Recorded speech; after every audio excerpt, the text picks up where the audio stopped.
Hello, everyone, and it's time for Van Chicagoland Stories, the podcast. I'm your host, Pete Costanas. This is episode 149, season 6. Today's date is July 19th, 2022, and thank you for joining me today. We have a interesting show coming up. Today, I will discuss the Animal Kingdom pet store that was located on the northwest side of Chicago. Also, I will talk about vocalist Cliff Johnson of the rock group Off Broadway or Off Broadway USA, whichever it was. And also I'll do a recap of last week's post on Van Chicagoland Facebook page. But right now, the program will go into a commercial break. And this program is brought to you by Camay Beauty Soap. Oh boy, that's a product you haven't heard in a long time. And the commercial is from 1977. So sit back and enjoy. And I will be right back. Thank you. Karen is so beautiful and poised. I wasn't. In fact, I cringe when I see pictures of myself at her age. So I learned to work at my looks. And like Karen, I found Camay can help. It's such a gentle, thorough cleanser and rinses easily so you feel soft, smooth, not greasy. Learn to work at your looks and use Camay, the beauty cleanser, for your beautiful young complexion. Okay, everyone, I am back. I hope you enjoyed the commercial for Camay Beauty Soap. I'll give you a little history of this particular brand. Here we go. It was introduced in 1926 by Procter & Gamble, and it was marketed as the pure soap for women. It was white at first, then later on more colors added. And its slogan was for Camay, the soap for beautiful women. And later it was replaced for your beautiful complexion at every age. That's very nice. And then in 2014, they sold Camay to Unilever, a company, but they stopped manufacturing in the United States. And I heard it's very popular in Eastern Europe and India. It's a very popular product. And I don't know if you can find it in the United States. I doubt it, And then I remember from the 1970s, they did a lot of commercials when I grew up watching television, and the most famous one was a woman. Her name was Luciana Pignatelli Avedon, and she was, very. She was an Italian socialite, and she was a jewelry designer, and she's the spokesmodel for Camay Soap. And I remember her, and when I watched her, she was very elegant, very dressed well and spoke beautifully. Her English was, intact. And then she stopped being the spokesperson, and then she lived in Europe, and then she passed away in October 2008, and she committed suicide because she invested a lot of investments, and they were worthless. And then she didn't want to face being poor. Oh, that's awful. What an awful thing to do. That's bad. It really is. But Camay Soap had other spokespersons and spokeswomen, excuse me, spokesmodels, whatever you said. And then, but I still remember this commercial. The funny thing is, my mom bought this product a long time ago in the 70s, and you know what? I used it one time. I don't know. I was a little kid, and I was curious. It was very soft, and very good, but it was mostly for women. Yeah. Okay. Alrighty, and then now at the beginning of the program, I run down the list of what I'm going to discuss today. I will talk about the Animal Kingdom pet store, in Chicago on the north side. Also, I will talk about vocalist Cliff Johnson of Off Broadway, and then I'll do a recap of last week's post on Van Chicagoland. First, we're going to talk about Cliff Johnson. And when I heard the news that he passed away on Saturday, He was 70 years old. For Off Broadway, oh, that's a special memory for me because I remember when this album was released, and that album was very popular to teenagers, and young people like myself. So, so I'll give you a little history of the band, and it was either called Off Broadway USA or just Off Broadway, and it was founded with four guys. One was Paul Darrow, Paul McDermott, John Pasden, Dan Santorcola. Let's see, is it four? No, it's five guys. Pardon me. And of course, Cliff Johnson. He was the vocalist and the guitarist. And their debut album was called On, and it was released in 1979. And it reached the Billboard 200. It was not 101, not very popular, but the single "Stay in Time" reached number 51, very high. And I heard this single on the radio every day, all day when I was growing up. And I was in Bogan High School in Chicago. I was a junior. And they used to play this on the Loop, WLUP, WLS. What else they played on? I forgot what. Maybe, I don't think WFYR. FYR. I don't think so. Maybe perhaps WMET. They probably played that, and they played it all day long, well, during 1980. And I love the song, and I still love it to this day. It's very catchy, very it's one of those songs that is stuck in your head forever. It's still there. And they released another follow-up album called Quick Turns. Didn't do very well. And then the group continued until 1983, and then they broke up. And then they got together again, and they got back together again in like the late 90s, and they recorded another album called Falling In, and I don't think it did very well. And then they performed live at Fitzgerald's, that's a bar in Berwyn, Illinois. And there's videos of that, and they do play that song, Stay in Time. So that's kind of cool. And when I heard the news about Cliff Johnson passed away, it's like, oh, that's awful, because he was a good singer. He really was. And I think I remember the commercials for Off Broadway. I think they did a TV commercial. Maybe they advertised their album, at local record stores. But I remember seeing the album at Cruising Music 2. Cruising Music number 1 was at Archer in California in the Brighton Park here neighborhood of Chicago. This Cruising Music 2 was in Ashburn, right across the street from Bogan High School, where I graduated, and I went there frequently. And I saw the album, I saw the 8-track, I saw the cassette. That's great. So they also performed during that time. They performed at I think at Marriott's Great America. I've been told. They also played at St. Rita's High School in the gym. I think it's the St. Rita that's not located now at 79th and Western. That was the other location, because that was Quigley South over there. And I don't know where else they would play. And when they were performing later on, they performed with Cheap Trick, and a band from Rockford, which is very popular. They still play to this day. Also, the rock group UFO from England, I think they were the opening act, I believe. I don't know. I'm not sure, because I've heard about that.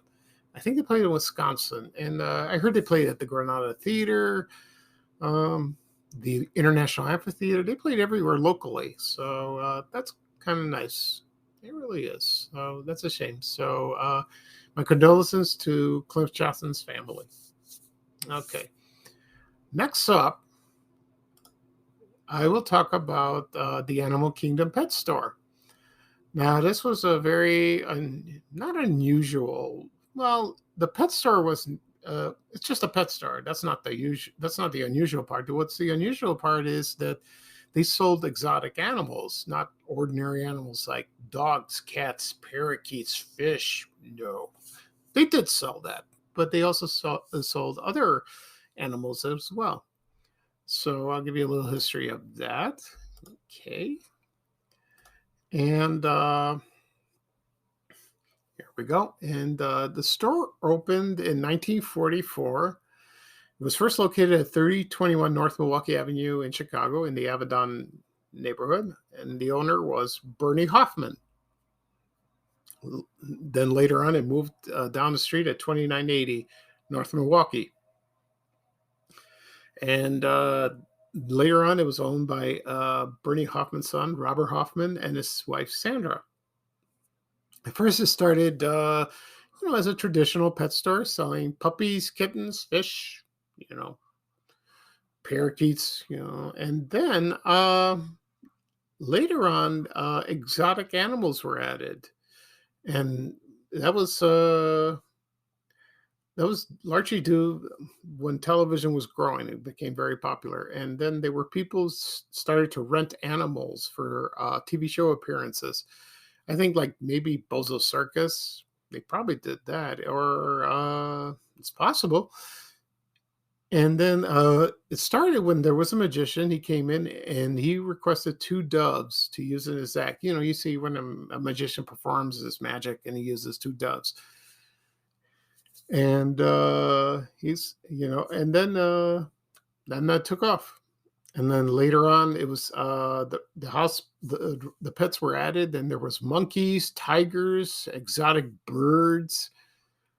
And this is before when there were governmental regulations were added. So you couldn't do that today. I don't think so. And when you walked into the pet store, you walked around, and you'd be fascinated. It's like going to a zoo, like a very exciting, like the San Diego Zoo or the Brookfield Zoo, Lincoln Park Zoo. It was like that. Now, the most famous animal, of course, that lived there, or part-time or all the time, was Chelveston the duck from the Ray Rayner show. Now, everyone remembered that duck. When you grew up watching Ray Rayner in the morning, and he also had Chelveston the duck. And my memories of Chelveston was that Ray Rayner would introduce Chelveston the duck, and he would come out, he's flapping his wings, and he was feisty. He bit you, and he bit Ray Rayner sometimes. And I remember he ate a lot of lettuce. He was eating like that. He loved lettuce. And, like I said, he was a not well-mannered duck. Also, but, when he wasn't performing on Ray Rayner, you would go visit him. He was right there. But there were 4 Chelvestons. It's not just one. And the last one passed away in like 1991. But people from the north side, or if you're in the area, you go visit him, and there he was, in a cage. I'm sure. I don't know if he bit you. I haven't heard. So that's kind of cool, like that. And then there were other animals as well. But before, let's see, Bernie Hoffman, his father owned a feed. It was also called Animal Kingdom. He had a store, but he opened in 1907. But he only sold animal feed for chickens, like poultry, turkeys, chickens, and all that, and ducks for that also. Other animals were llamas, peacocks, tigers, and they also. Some Goldblatt's department store rented tigers for their Tiger of a Sale. You remember that? And they also had chimpanzees, and it was interesting. When I posted this yesterday on Facebook, someone mentioned there was an ostrich there. I don't know if it's true. And his name was Sam. That'd be interesting, like that, And so that's funny. And let's see.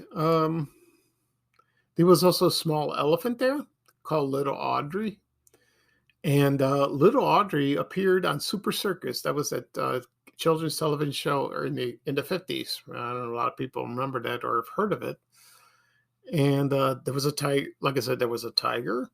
Her name was Tina, and and that's very interesting, like that. And they did have a lion there, and his name was Louis, Louis the lion. So that's kind of cool, like that. Unfortunately, the Animal Kingdom closed in 2009, and the owners decided to retire. So that was the end of that, and that's a shame. And I watched I think there's a couple clips on YouTube about the store. I could be wrong, but I watched a little of it, and so there's photos of that store, of the pet store that is, and it's really, it's like a mural outside, and it's kind of cool. It's kind of nice. So it's a shame, you know. You if you want to open a pet store, I don't think you would open like Animal Kingdom, not with exotic animals. No, I don't think so. Okay, alrighty, and let's see. Okay, I will be right back. To do a recap of last week's post on Vanish Chicagoland. Stay with me, and I'll be right back. Thank you. Okay, everyone, I am back. Sorry for the break. I had to clear my throat. So, right now, I'm going to talk about last week's post on Vanish Chicagoland Facebook page. So, here we go. I posted a photo. This is my cover photo of my page. It was called the Spiaggia Restaurant. That was located at 980 North Michigan Avenue on the second floor. It closed last year. They also had a cafe Spiaggia too. So this is the restaurant. I forgot there were two of them in a way, but I've heard it was a wonderful place to eat. Had a beautiful view of Michigan Avenue or the lakefront. It was gorgeous. It's a shame it closed. It was in operation for about over 30 years. I never went there. I've heard of it, but I never went there. It's a shame. The food was excellent from what I heard from comments from people. And so let's see what else. I found an interesting item. It was a red and white blue yardstick from Polk Brothers, and I think this was sold during the bicentennial in 1976, and they look kind of cool. I like that. I wish I had that. That come very handy. And also had the brand Hot Point. They made. I remember they made stoves and refrigerators. I don't think that type of brand exists anymore. I think it's gone. Okay. Also, let's see what else. Let's see. About a week ago, it was the 43rd anniversary of Disco Demolition. Like a lot of people liked it, a lot of people hated it. It's like that.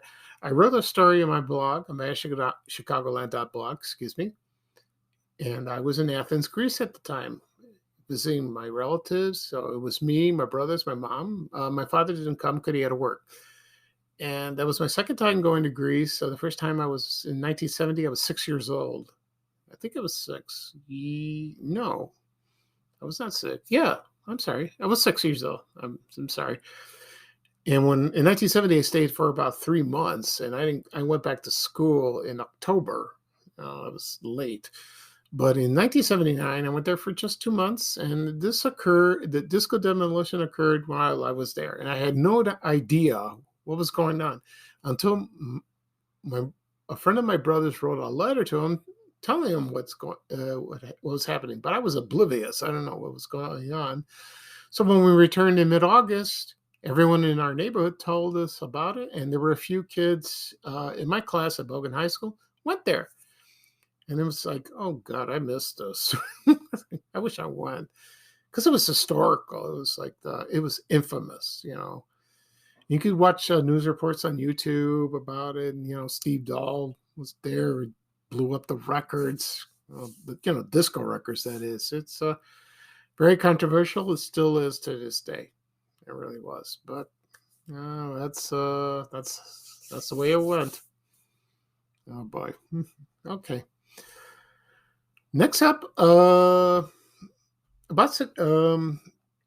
last week was the 60th anniversary of the Hillside Theater that opened in Hillside, Illinois, in the Hillside Mall area. That a lot of people remember this theater, and it had that space age thing, that round thing like that, something out of the Jetsons. It was kind of cool. Maybe they got the idea from the Jetsons. I don't know. And it was there until the late 2000s, I believe. I'm not sure. And now the theater is a church.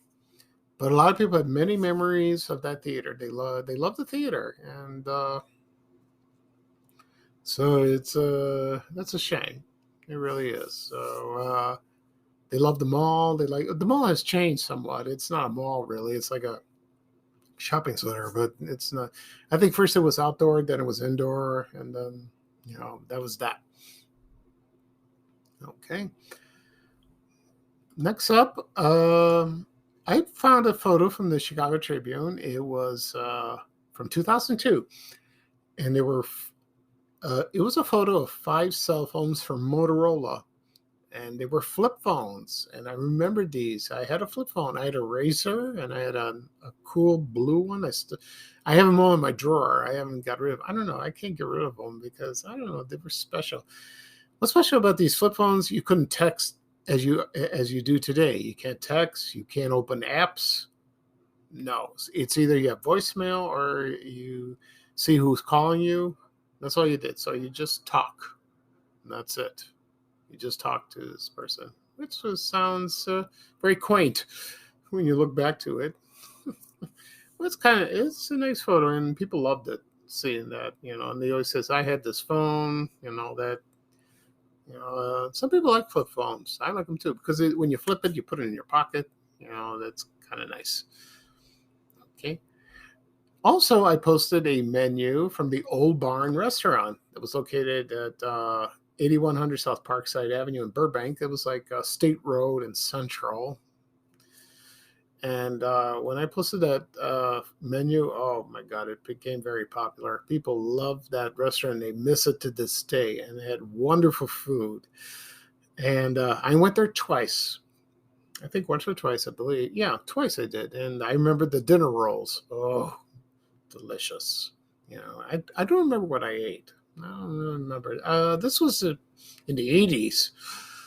I went there, and that opened in the 20s, and Burbank didn't exist then. Burbank, Illinois did not exist. It was like out in the middle of nowhere.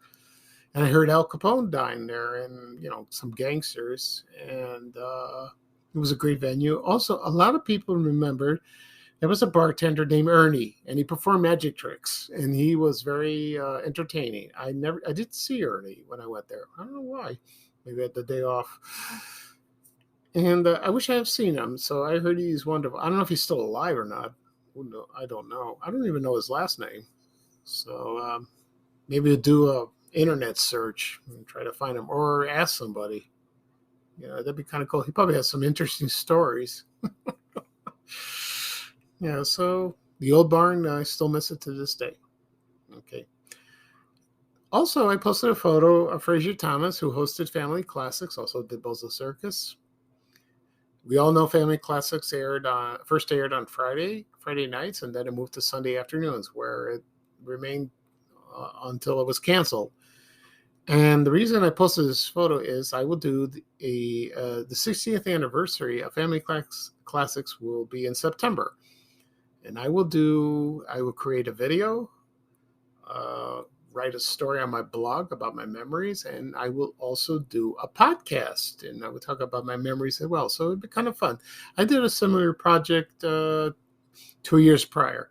Last year I did a Bozo Circus for the 60th anniversary. That was kind of cool.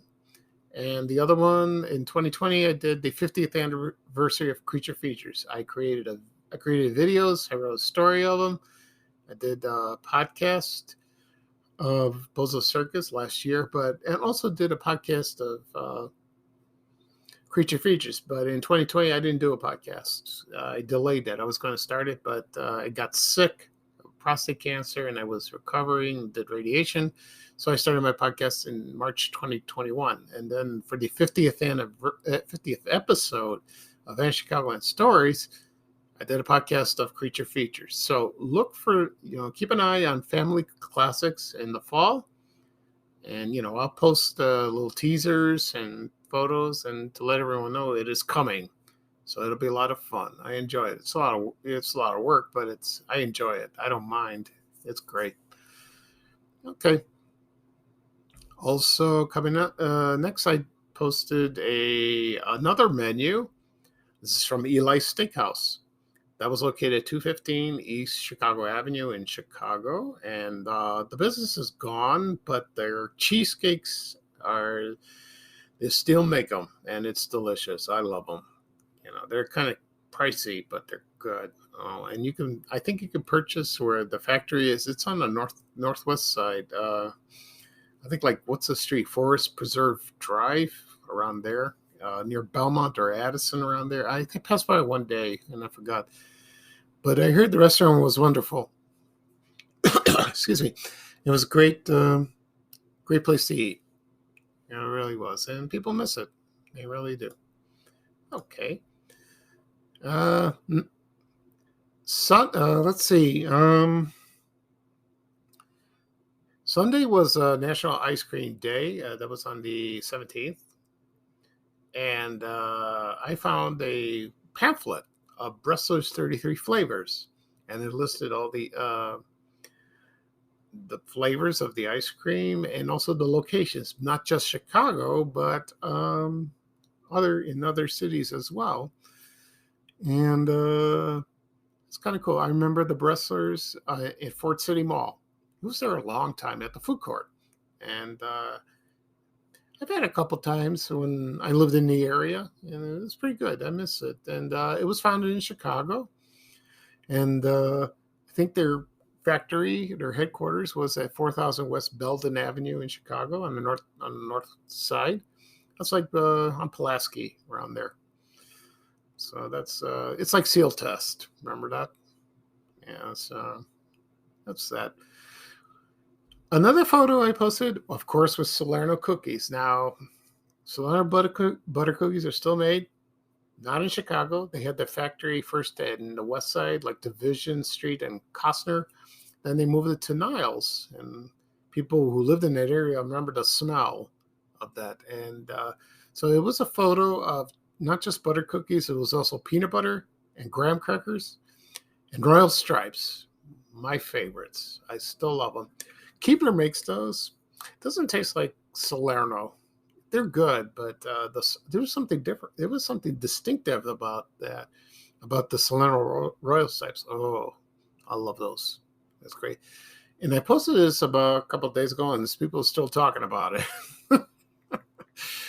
Because they miss the butter cookies. They don't taste the same anymore. They wish they bring the the original ingredients in the formula back. I wish they would, but well. So you can still find them at Jewel or order online. Also in the Christmas time, they make the jingles. You can find that. Okay, and let's see what else. So I guess that's it. So I hope you enjoyed the recap. It's exhausting talk about it, but it was fun. So that'll be all for today. I talked about about vocalist Cliff Johnson of the band Off Broadway, also the Animal Kingdom pet store that was located on the north side of Chicago, and I did a recap of last week's post on Van Chicagoland Facebook page. Once this podcast is available, please subscribe to any podcast that's available. Apple Podcasts, Google Podcasts is there. Also Spotify, Breaker, Amazon Music. It's on.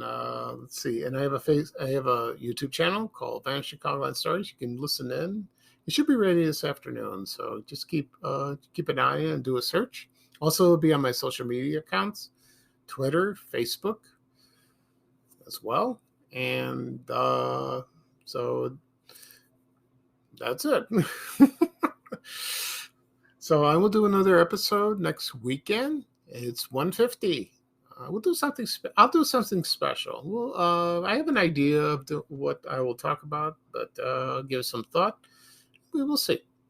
Okay, and please subscribe and follow my other podcasts, TV Oblivion, and I talk about TV shows that are largely forgotten and rarely syndicated. And I will do another episode of that this weekend as well. That will be episode 11. Okay, so this is Pete Costanis, your host of Vanished Chicagoland Stories, the podcast. Thank you again for joining me. I hope you enjoyed the show. And bye-bye for now from me. And here's Ray Rayner, Chelveston the Ducks partner, with a little traveling music saying bye-bye. Take care, everybody. So long. We have to go. Bye, bye, bye.